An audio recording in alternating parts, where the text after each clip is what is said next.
ಸುಂದರೇಶ, ಗೇಣಿದಾರರ ಜಮೀನು ವಿಷಯದಲ್ಲಿ ಈಗಾಗಲೇ ಅಣ್ಣನ ಹತ್ರ ಸೂಚ್ಯವಾಗಿ ಮಾತಾಡಿದ್ದೇನೆ. ಬಿಡೋ ಚಂದ್ರಣ್ಣ, ಹೋರಾಟದಲ್ಲಿ ನಿನ್ನ ಬದ್ಧತೆ ಪ್ರಶ್ನಾತೀತ. ಅಣ್ಣ ಅನ್ನುವ ಯಾವ ಮಮಕಾರ ಕೂಡ ನನಗೆ ನ್ಯಾಯದ ವಿಚಾರದಲ್ಲಿ ಇಲ್ಲ. ಈಗ ನಮ್ಮೂರೇ ನಿನ್ನಷ್ಟು ಸಮಸ್ಯೆಗಳನ್ನು ನಿಂಗೆ ಹೇಳಬೇಕು. ಗೊತ್ತಾಯ್ತು ಬಿಡು. ಹುಡುಗಿಯರು ಕಾಣೆ ಆಗ್ತಾ ಇರೋ ವಿಚಾರ ಅದೊಂದು ಯಕ್ಷ ಪ್ರಶ್ನೆಯೇ ಸರಿ. ಸುಂದರೇಶನ್ನ ಇಟ್ಕೊಂಡು ಅದನ್ನೆಲ್ಲ ಬಗೆಹರಿಸೋಣ.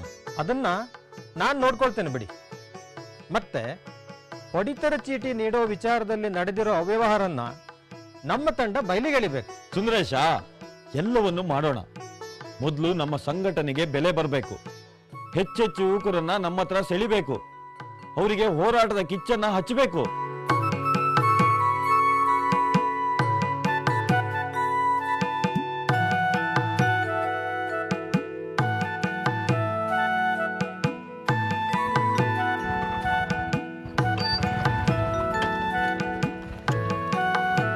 ಚಂದ್ರಣ್ಣ, ನಿಮ್ಮ ಹತ್ರ ಸ್ವಲ್ಪ ಮಾತಾಡ್ಬೇಕಿಲ್ಲ ಚಂದ್ರಣ್ಣ. ಏನ್ ಹೇಳು, ವಾ ನಿಮಿಷ. ಚಂದ್ರಣ್ಣ, ಒಂದು ಒಳ್ಳೆ ನ್ಯೂಸ್ ಬಂದಿದೆ. ಕರೆಕ್ಟಾಗಿ 6:30 ಗಂಟೆಗೆ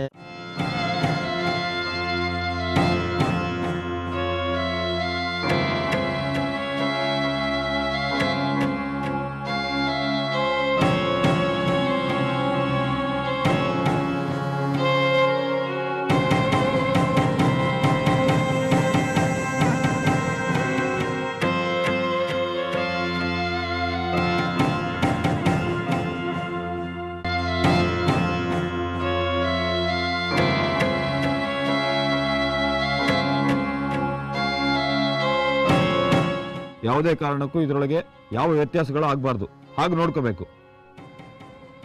ಹೌದು, ಅಷ್ಟು ಮಾಡಿ. ಉಳಿದಿದ್ದು ಬಂದು ನಿಮ್ಮ ಹತ್ರ ಮಾತಾಡ್ತೇನೆ ನಾನು. ಒಳ್ಳೇದು ಮಾಡಿದ್ಯಾ. ಈ ವಿಚಾರವನ್ನು ತಂದು ಬಹಳ ಒಳ್ಳೇದು ಮಾಡಿದ್ಯಾ. ಇದರಿಂದ ನಮಗೆ ಒಳ್ಳೆ ಹೆಸರು ಬರುತ್ತೆ. ನಮ್ಮ ಹೋರಾಟಕ್ಕೆ ಒಳ್ಳೆ ಜಯ ಸಿಗತ್ತೆ.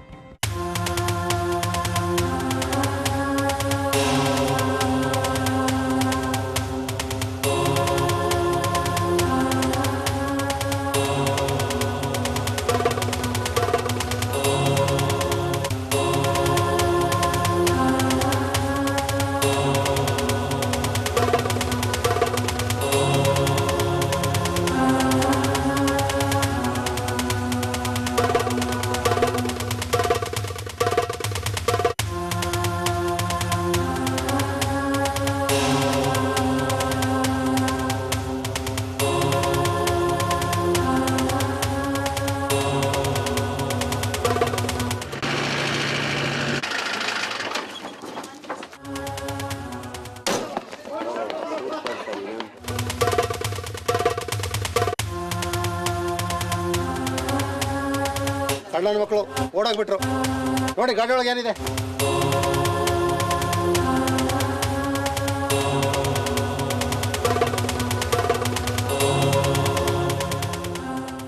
ಸರ್, ಅದೇ ಸರ್, ತುಂಬಾ ಇದೆ ಸರ್. Confirm sir. ಬಿಸಿ ರೇಂಜ್ಗೆ ಇನ್ಫಾರ್ಮ್ ಮಾಡು.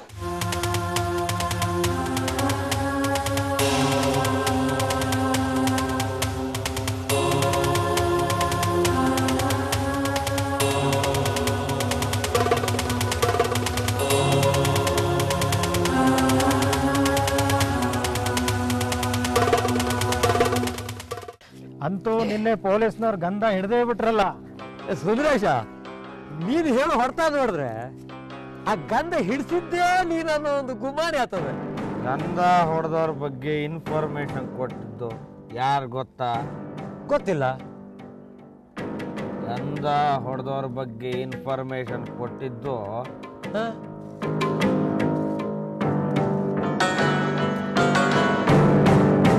ನಂಗೂ ಗೊತ್ತಿಲ್ಲ. ಏ ಭಾಸ್ಕರ, ಈಗ ನೀನು ಹೇಳಿದ ಕ್ರಮ ಹೇಗತ್ತ ಗೊತ್ತಾ?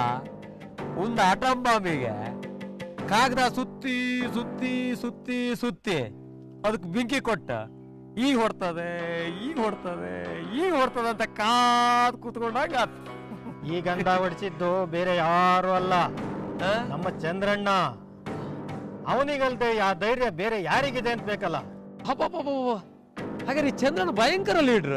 ಮತ್ ನಿನ್ನಂಗೆ ಊಟ್ಲಾಯರ್ ಅಂತ ಮಾಡ್ಕೊಂಡಿದ್ಯೇನ? ಓಯ್ ವಾಸಪ್ಪಣ್ಣ, ನೀವ್ ಹೀಗ್ ಮಾತಿಗೂ ಲಾ ಪಾಯಿಂಟ್ ಇಟ್ಕೊಂಡೇ ಮಾತಾಡ್ತಿರಲ್ಲ. ಈ ಗಂಧ ಹಿಡಿಸಿ ಚಂದ್ರಣ್ಣೆ ಅಂತ ಏನಾದ್ರೂ ಗೊತ್ತಾದ್ರೆ ಮುಂದೆ ಏನಾಗ್ತದ್ರಿ? ನಂಗ್ ಗೊತ್ತಿದ್ರಲ್ಲ ನಿಂಗೆ ಹೇಳೋದು. ನಿಮ್ ಲಾ ಪಾಯಿಂಟ್ ವಿಚಾರ ಪೂರ ಹೀಗೇನೆ ಬಿಡಿ. ಬೇಕಾದ ಒಂದು ವಿಚಾರಕ್ಕೂ ನಿಮ್ ಲಾ ಪಾಯಿಂಟ್ ಇಲ್ಲ. ಬ್ಯಾಡ್ದಿದ್ ವಿಚಾರಕ್ಕೆ ಪುರ್ಸೊತ್ತಿಂದ ಲಾ ಪಾಯಿಂಟ್ ಹೊಡಿತೀರಿ. ಈಗ ಊರಲ್ಲಿ ಗಂಧ ಇರಿಸಿದ್ದು ಚಂದ್ರಣ್ಣ ಅಂತ ಗೊತ್ತಾದ್ರೆ ಇನ್ನೊಂದು ಹೆಣ ಬೀಳುತ್ತೆ. 100% ಇನ್ನೊಂದು ಮಾಡ್ರು. ಯಾರದ್ದು ಎಣ್ಣೆ ತಮ್ಮಣ್ಣ? ಹೇಳಿ ನೋಡೋಣ, ನಿಮ್ಮ ಹತ್ರ ಏನಾರ ಲಾಭ ಪಾಯಿಂಟ್ ಇದೆಯಾ? ಓ, ಅದು ದೊಡ್ಡ ವಿಚಾರನಾ ಚಂದ್ರಣ್ಣಂದ? ಏನ್ ಹೇಳ್ತಾ ಇದೀಯ ರಂಗ ನೀನು? ನಮ್ ಚಂದ್ರಣ್ಣನ್ ಮೈ ಮುಟ್ಟೋ ಗಂಡು ಈ ಸೀಮೆಲೇ ಇಲ್ಲ.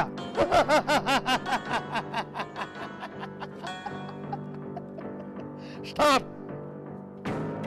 ಸುಮ್ಮನೆ ಮಾಮೂಲು ಮನುಷ್ಯರಾಗಿ ಯೋಚನೆ ಮಾಡಬೇಡಿ. ಚಂದ್ರಣ್ಣನ ಜೀವಕ್ಕೆ ಅಪಾಯ ಇಲ್ಲ. ಈ ಶಿವಪುರದಲ್ಲಿ ಸದ್ಯದಲ್ಲಿ ಒಂದು ರುಂಡ ಉರುಳುತ್ತೆ. ನಾನು ಕುಡ್ದ ಮುನ್ನಲ್ಲಿ ಮಾತಾಡ್ತಿಲ್ಲ, ನನಗೆ ವಾಸನೆ ಬರಿತಾ ಇದೆ. ಈ ವಿಚಾರ ಪೊಲೀಸ್ನವ್ರಿಗೆ ಗೊತ್ತಿಲ್ಲನಾ? ಪೊಲೀಸರಿಗೆ ಮಾಹಿತಿದಾರನೇ ನಾನು. ನನಗ್ ಗೊತ್ತಿಲ್ಲದೇನೂ ಇಲ್ಲ. ಈ ವಿಷಯನ ನಾನ್ ಚಂದ್ರಣ್ಣಂಗ್ ತಿಳಿಸ್ತೇನೆ. ತಿಳಿಸು.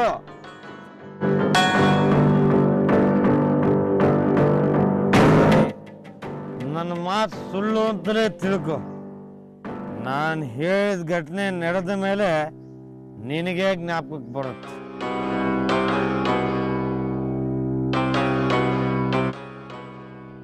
ಈ ಭಾಸ್ಕರನ್ ಮಾತಿಗೆ ತಲೆನೂ ಇಲ್ಲ ಬುಡನೂ ಇಲ್ಲ. ಅಲ್ಲ, ಇವನು ಶಕ್ತಿ ಹೇಳಕ್ಕಾಗಲ್ಲ ಮಾರಾಯ. ಗುಲಾಬಿ ಸಾಯೋ ಹಿಂದಿನ ದಿನ ನಾಳೆ ಗುಲಾಬಿ ಸಾಯ್ತಾಳೆ ಅಂತ ಹೇಳಿದ್ನಂತೆ. ಆ ಶಾಲಿನಿ ಓಡೋಗೋ ಹಿಂದಿನ ದಿನ ನಾಳೆಯಿಂದ ಶಾಲಿನಿ ಊರಲ್ಲೇ ಇರಲ್ಲ ಅಂತ ಹೇಳಿದ್ದ. ಹೌದೌದು, ಕೆಲವರಿಗೆ ಆ ಶಕ್ತಿ ಇರ್ತದೆ, ಆದ್ರೆ ಅಗೋಚರವಾಗಿರ್ತದೆ ಅಷ್ಟೇ. ಏನೇ ಆಗ್ಲಿ, ಚಂದ್ರನ್ ಊರಿಗೆ ಬಂದ್ಮೇಲಲ್ವಾ ಗಂಧದ ಕಳ್ಳರು ಸಿಕ್ಕಿದ್ದು. ಹೌದು, ನೋಡ್ತಾ ಇರಿ ಮುಂದೇನಾಗ್ತದೆ ಅಂತ. ಲಾರಿಗೆ ನಂಬರೇ ಇಲ್ಲ, ಅಲ್ಲಿಗೆ ಅದು ಬೇನಾಮಿ ಲಾರಿ. ಕೇಸು ಪುಸ್ತಕ. ಇನ್ಸ್ಪೆಕ್ಟರ್ ರಾತ್ರಿ ಅಡಿ ನಿದ್ದೆ ಬಿಟ್ಟದೆ ಬಂತ ಅಂತ. ಕಳ್ಳತನ ಮಾಡೋರು ನಿಮ್ಮ ಹಾಗೆ ದಡ್ಡ ಶಿಖಾಮಣಿಗಳಾಗಿರೋದಿಲ್ಲ ಕರುಣಾಕರ್ ಶೆಟ್ರೆ. ಅವರಿಗೂ ತಲೆಯಲ್ಲಿ ಬುದ್ಧಿ ಇರುತ್ತೆ. ಒಟ್ನಲ್ಲಿ ಶಿವಪುರಕ್ಕೆ ಕೆಟ್ಟ ಹೆಸರು. ಅಮ್ಮ, ನೀನು ಏನೇನೋ ತಿಳ್ಕೊಂಡು ಹೇಳ್ಬೇಡ. ಯಾರೋ ಒಬ್ಬ ಕಳ್ಳ ಅಂದ್ರೆ ಊರವ್ರನ್ನೆಲ್ಲ ಕಳ್ಳ ಅನ್ನೋಕ್ಕಾಗತ್ತಾ? ನನ್ನ ಮಕ್ಕಳಿಬ್ರು ಜನನಾಯಕರೇ. ಊರಲ್ಲಿ ಇಂಥ ಅನ್ಯಾಯ ಆಗ್ತಾ ಇದ್ರು ತಪ್ಸಕ್ಕಾಗಲ್ಲ ಅಂದ್ರೆ? ಏನೇ ಅಮ್ಮ ನೀನು, ನಾನೇ ಅನ್ಯಾಯ ಮಾಡ್ತಾ ಇದ್ದೀನಿ ಅನ್ನೋ ಹಾಗೆ ಮಾತಾಡ್ತಾ ಇದೆಯಲ್ಲ ನೀನು. ಅನ್ಯಾಯ ಮಾಡ್ತಿರೋರು ಸಿಕ್ಕಾಪಟ್ಟೆ ಘಾಟ್ ಇದ್ದಾರೆ ಮಾರ್ರೆ. ಲಾರಿಗೆ ನಂಬರೇ ಇಲ್ಲ. ರೇ ಕರುಣಾಕರ್ ಶೆಟ್ರೆ, ನೀವು ಅದನ್ನೇ ಹೇಳ್ತಾ ಇರಬೇಡಿ. ಲಾರಿಗೆ ನಂಬರ್ ಇಲ್ಲ ಅಂದ್ರೆ ಕಳ್ಳರು ಕೈಗೆ ಸಿಗೋದಿಲ್ವಾ?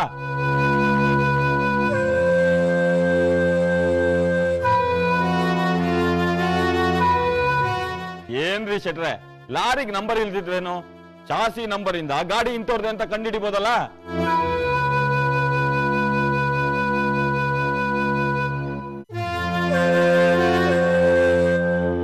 ಲಾರಿ ಯಾರ್ದು ಅಂತ ಸಿಕ್ಕಿದ ಮೇಲೆ ಕಳ್ಳರು ಸಿಗದೆ ಇರ್ತಾರ ಹೇಳಿ? ಪತ್ತೆದಾರಿ ಪುರುಷೋತ್ತಮನ್ ಕಾಲದಲ್ಲಿದ್ದೀರಾ ನೀವು, ಸೈಬರ್ ಕಳ್ಳರು ಕಾಲದಲ್ಲಿದ್ದೀವಿ ನಾವು. ಇದ್ರು ಇರ್ಬೋದಾ ಅಂತ. ಓಯ್ ಚಂದ್ರಕುಮಾರ್ ರೇ,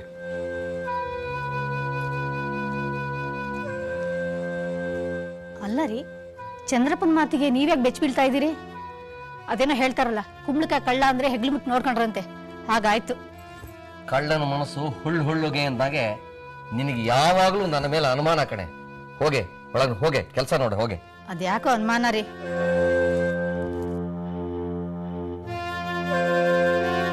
ಈ ಅನುಮಾನನೇ ಸಂಸಾರನ ನುಚ್ಚು ನೂರು ಮಾಡೋದು.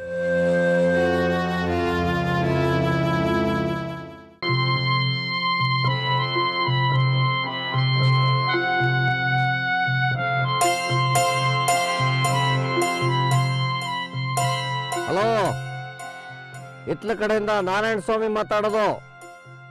ಆ ಕಡೆಯಿಂದ ಯಾರು ಗುರುಗಳ ಸೋಮಶೇಖರ ರಾಯರ? ಹೌದು ಹೇಳ್ರಿ, ಅಪ್ಪಟ್ಟೆ ಹಾವಿನ ಕಡೆಯವ್ರೆ. TP ಮೆಂಬರ್ ನಾರಾಯಣ ಸ್ವಾಮಿ ತಾನೆ? ಆಹಾ ಸರಿಯಾಗಿ ಕಂಡು ಹಿಡಿದ್ರಿ. ಮತ್ತೆ ಕಸುಬುದಾರನಿಗೆ ಅಲ್ವೇನ್ರಿ ಇನ್ನೊಬ್ಬ ಕಸುಬುದಾರನ ವಾಸನೆ ಗೊತ್ತಾಗೋದು? ಈಗ ನಿಮಗೇನೋ ಸಂಕಟ ಬಂದಿದೆ, ಸಂಕಟ ಬಂದಾಗ ವೆಂಕಟರಮಣ ಅನ್ನೋ ಹಾಗೆ ನನ್ನ ಹತ್ರ ಬಂದಿದ್ದೀರಿ. ಏನ್ ನಿಮ್ ಸಂಕಟ? ಏನು ಅಂತ ಹೇಳೋದು ಗುರುಗಳೇ, ಗಂಟಲ್ ಸಿಕ್ಕಾಕೊಂಡಿರೋ ಕಡಿಮೆ ತರಕಾಗಿದೆ. ಗೊತ್ತಾಯ್ತು ಬಿಡೆ. ಮೊಸರಿನಲ್ಲಿ ಕಲ್ಲು ಸಿಗೋ ಹಾಗೆ ನಿಮ್ಮ ಸಂಸಾರಕ್ಕೆ ನಿಮ್ಮ ತಮ್ಮ ಚಂದ್ರಣ್ಣ ಬಂದಿದ್ದಾನೆ. ಅವನು ಒಂದ್ ರೀತಿ ಶರ್ಟ್ ಒಳಗಡೆ ಸೇರ್ಕೊಂಡ್ರು ಚೇಳಿನ ತರ ಅಲ್ವೇ? ಅರೆ ಅಷ್ಟು ಬೇಗ ನನ್ನ ಮನಸ್ಸನ್ನ ಅರ್ಥ ಮಾಡ್ಕೊಂಬಿಟ್ರ? ನೀವು ಮನಃಶಾಸ್ತ್ರಜ್ಞರು ಹೌದು. ಗೇಣಿದಾರರ ಪರವಾಗಿ ನಿಂತಿರೋದು ನಿಮಗೆ ತಾಪತ್ರೆ ಆಗಿದೆ, ಹೌದ್ ತಾನೆ? ನಿಮಗೆ ಈ ವಿಷಯನು ಹೇಗ್ ಗೊತ್ತಾಯ್ತು ಅಂತ? ನಾನು ಈ ಶಿವಪುರದ ಕಣಕಣವನ್ನು ಆವರಿಸ್ಕೊಂಡಿರೋ ಅಣುಜೀವಿ ಕಂಡ್ರೆ. ಏನಾದ್ರೂ ನಿಮ್ಮ ಚಾಣಾಕ್ಯ ತಂತ್ರವೇ ನಮಗೆ ಪರಮ ವೇದವಾಕ್ಯ ಇದ್ದ ಹಾಗೆ. ಹಾಗಾದ್ರೆ ಕೇಳಿ ಸ್ವಾಮಿ, ನಿಮ್ಮ ತಮ್ಮ ಚಂದ್ರಕುಮಾರ್ನ ನೀವು ಹೇಗೆ ಚಿವುಟ್ ಹಾಕಬೇಕು ಅಂತಿದ್ದೀರೋ ಅದಕ್ಕೆ ಸರಿಯಾದ ಐಡಿಯಾ ನಾನು ಕೊಡ್ತೀನಿ. ಅದಕ್ಕೆ ಪ್ರತಿಯಾಗಿ ನೀವು ನನಗೇನು ಕೊಡ್ತೀರಿ? ಇದಕ್ಕೆ ಪ್ರತಿಯಾಗಿ ತಾವೇನ್ ಕೇಳ್ತಿರೋ? ನಾನು ಸರ್ವನಾಶ ಮಾಡಕ್ ಹೊರಟಿದ್ದೀನಲ್ಲ ಸದಾಶಿವಯ್ಯನ ಮನೆ, ಆ ಪ್ಲಾನ್ಗಳಿಗೆಲ್ಲ ನಿಮ್ಮ ನೈತಿಕ ಬೆಂಬಲ ಇದ್ರೆ ಅಷ್ಟೇ ಸಾಕು. ಖಂಡಿತ ನನ್ನ ಕೈಲಾದ ಸಹಾಯನ ನೀಡ್ತೀನಿ. TP ಮೆಂಬರ್ ನಾರಾಯಣ ಸ್ವಾಮಿಯವರೇ, ಮತದಾರರಿಗೆ ಆಶ್ವಾಸನೆ ಕೊಟ್ಟ ಹಾಗೆ ನನಗೆ ಹೇಳಕ್ ಬರಬೇಡ್ರಿ. ಕೆಲಸ ಆಗದೆ ಹೋದ್ರೆ ನೀವು ಇರಲ್ಲ, ನಿಮ್ಮ TP ಮೆಂಬರ್ಗಿರಿನೂ ಇರಲ್ಲ. ಯಾಕಂದ್ರೆ ನೀವು ವ್ಯವಹಾರ ಕುದುರಿಸ್ತಾ ಇರೋದು ಸೋಮಶೇಖರ್ನ ಹತ್ರ, ನೆನಪಿರಲಿ. ಖಂಡಿತ ನನ್ನ ಕೈಲಾದ ಸಹಕಾರನ ನೀಡ್ತೀನಿ. ಅಷ್ಟು ಮಾಡಿ ನಾವು ಪುಣ್ಯ ಕಟ್ಕೋತೀವಿ. ನಿಮ್ಮ ಆಜ್ಞೆನ ಶಿರಸಾ ವಹಿಸಿ ಪಾಲಿಸೋದು ನನಗಿರ್ಲಿ. ಆಯ್ತು. ನೀವಷ್ಟು ಮಾಡಿ ಪುಣ್ಯ ನಾವು ಕಟ್ಕೋತೀವಿ.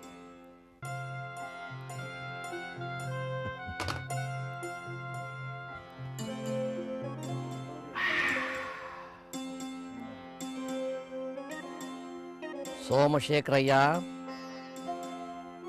ಅಷ್ಟಾಗಿ ಮೆರಿಬೇಡ. ಗುಡ್ಡಕ್ಕಿಂತ ಗುಡ್ಡ ದೊಡ್ಡದಾಗಿರುತ್ತೆ ಅನ್ನೋದನ್ನ ತಿಳ್ಕೋ.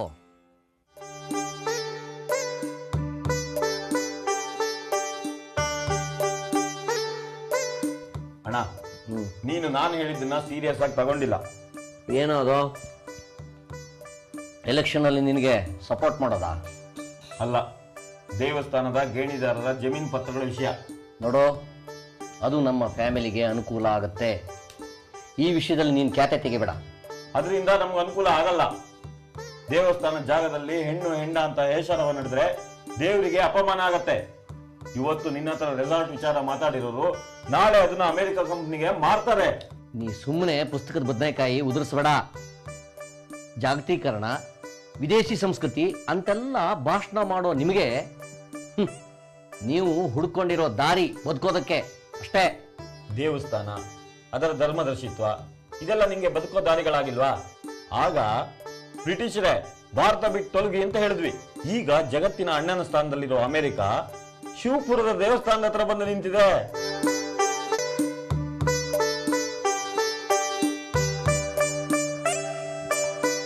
ಸಂಧ್ಯಾ ವಂದನೆ, ಪ್ರಾಣಾಯಾಮ, ಅಷ್ಟಾಂಗ ಯೋಗ ಇದೆಲ್ಲ ಯಾವುದೋ ದೇಶದ ಪೇಟೆಂಟ್ಗಳಾಗೋದನ್ನ ಕೈಲಾಗದೆ ಇರೋ ತರ ನೋಡ್ತಾ ಇದೀವಿ. ಅದಕ್ಕೆ ನಾನೇನ್ ಮಾಡ್ಬೇಕಪ್ಪ? ಹೇಳಪ್ಪ ದೊಣ್ಣೆ ನಾಯಕ. ನಾರಾಯಣ, ಊಟ ಅರ್ಧಕ್ ಬಿಟ್ಟು ಹೇಳ್ಬೇಡ್ವೋ? ಒಳ್ಳೇದಾಗಲ್ಲ. ಒಳ್ಳೇದಾಗಿ ಏನಾಗಬೇಕಾಗಿದೆಯಮ್ಮ? ಒಳ್ಳೇದ್ ಮಾಡೋಕೆ ಬಂದಿದ್ದಾನಲ್ಲ ಇವನು. ಹೇಳಪ್ಪ, ನಾನೇನ್ ಮಾಡ್ಬೇಕೀಗ? ಬಡವರ ಕಣ್ಣಲ್ಲಿ ನೀರು ಬಂದ್ರೆ ನಮ್ಗೆ ಯಾರಿಗೂ ಒಳ್ಳೇದಾಗೋಲ್ಲ. ನೀನು ಆ ಕಾಗದ ಪತ್ರಗಳನ್ನ ಹರಿದಾಕು, ನಾಶ ಮಾಡು, ಒಪ್ಪಂದನ ಕ್ಯಾನ್ಸಲ್ ಮಾಡು. ಆಗೋದಿಲ್ಲಯ್ಯ, ಆಗೋದಿಲ್ಲ ಅಂದೆ. ಶಂಕರಪ್ಪ ಗೌಡ್ರ ಮಗನಾಗಿ ಕೊಟ್ಟ ಮಾತನ್ನು ನಾನು ಎಂದೂ ವಾಪಸ್ ತಗೊಳ್ಳೋದಿಲ್ಲ. ಶಂಕರಪ್ಪ ಗೌಡ್ರ ಮಗನಾಗಿ ಬಡ ಗೇಣಿದಾರರಿಗೆ ಅನ್ಯಾಯ ಆಗೋಕೆ ನಾನು ಬಿಡೋದಿಲ್ಲ. ಈ ವಿಷಯದ ಬಗ್ಗೆ ಯೋಚನೆ ಮಾಡ್ಲಿಕ್ಕೆ ನನಗೂ ಸ್ವಲ್ಪ ಕಾಲಾವಕಾಶ ಬೇಕು. ಏನ್ರೋ ಇದು ಮಕ್ಕಳ? ತಿನ್ನ ಅನ್ನದೆದ್ರಿಗೂ ಗಲಾಟೆ ಮಾಡ್ಕೊಳ್ತೀರಲ್ಲಪ್ಪ. ಅಯ್ಯೋ ದೇವ್ರೆ, ರಾಜಕಾರಣಿಗಳ ತಾಳಾಗೋದು ಆ ವೈರಿಗಳಿಗೂ ಬೇಡಪ್ಪ. ನೆಮ್ಮದಿ ಇಲ್ಲ, ನೆಮ್ಮದಿ ಇಲ್ಲ.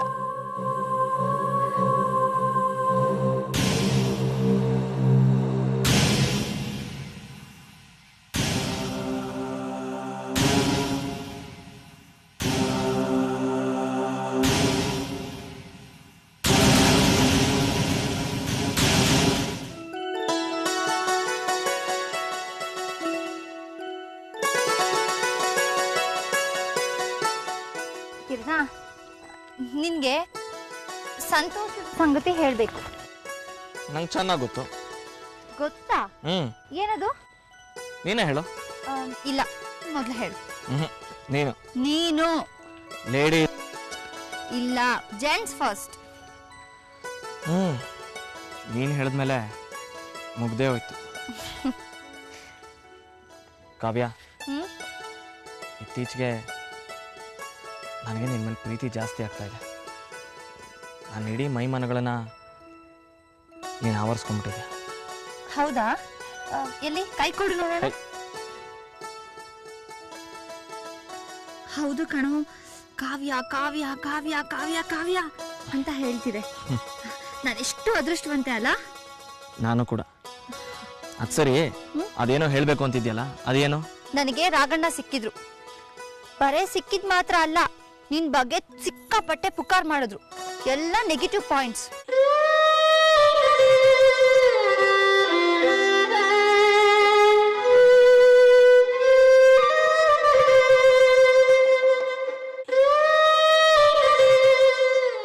ಏನ್ ಹೇಳ್ತಾ ಇದೆಯಾ ಕಾವ್ಯ ನೀನು? ಹೋಯ್, ಸಮಾಧಾನ ಸಮಾಧಾನ. ಅವ್ರು ನಿನ್ ಬಗ್ಗೆ ಏನ್ ಹೇಳಿದ್ರು ಗೊತ್ತಾ? ನಿನ್ನ ಕಿರಣ ಅತ್ಯುತ್ತಮ ಗಾಯಕನಾಗಿ ಮೂಡ್ ಬರ್ತಾನೆ, ಅವನ ಕಲಿಕೆ 1 ಹಂತಕ್ಕೆ ಪೂರ್ತಿ ಆಯ್ತು ಅಂತ. ನನ್ನ ಮನಗೆದ್ದ ಪ್ರೀತಿಯ ಶಿಷ್ಯರ ಸಾಲಿಗೆ ಇವನನ್ನು ಆರಾಮಾಗಿ ಸೇರಿಸ್ಬೋದು ಅಂತಂದ್ರು. ಎಷ್ಟು ಖುಷಿ ಆಗ್ತಿದೆ ಗೊತ್ತಾ?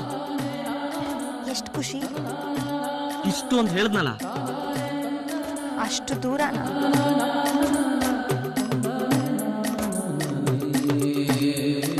ಎಷ್ಟು? ಅಷ್ಟೇನಾ?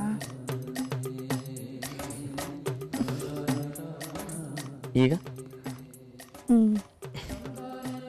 ಕಿರಣ, ನಾಳೆ ನಾವು ಮದುವೆ ಆಗ್ತೀವಿ.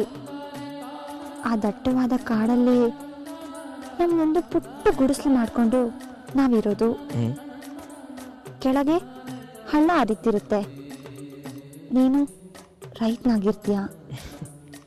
ಬೆಳಗ್ಗೆಯಿಂದ ಸಂಜೆವರೆಗೂ ನಮ್ದೊಂದು ಪ್ರೀತಿಯ ಹಾಡು.